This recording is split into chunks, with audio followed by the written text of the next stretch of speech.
There's cautious optimism in Europe as the death rate in some of its worst affected countries continues to decline. But with France and Britain still seeing rising numbers, nations are split over how to handle the ongoing lockdowns, threatening to usher in a major economic recession. Katie Dartford reports.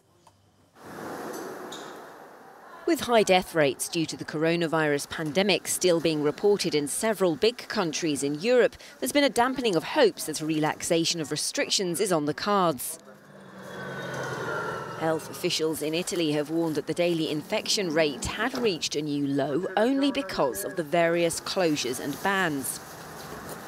They've insisted that the lockdown must remain in place at least until a vaccine is developed, and that the presence of antibodies does not automatically mean immunity. It will take a long time to make millions and millions of doses of vaccine for distribution around the world.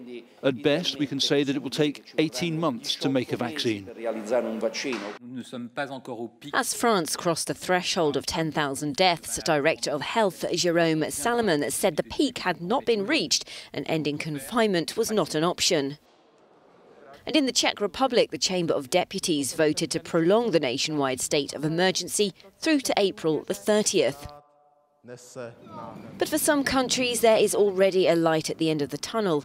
Both Denmark and Norway have announced plans to lift some of their physical distancing measures.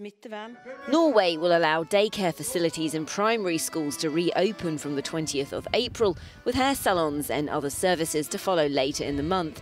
And nurseries and primary schools in Denmark will reopen on the 15th of April. Greece has also said that there may be an easing of curfews in May, but only if people stick to extended restrictive measures for the next 3 weeks. What is certain is that recovery is going to be tough. German airline group Lufthansa says to survive the economic impact of the coronavirus on the aviation industry, it will be shutting down its low-cost Germanwings unit and getting rid of dozens of planes.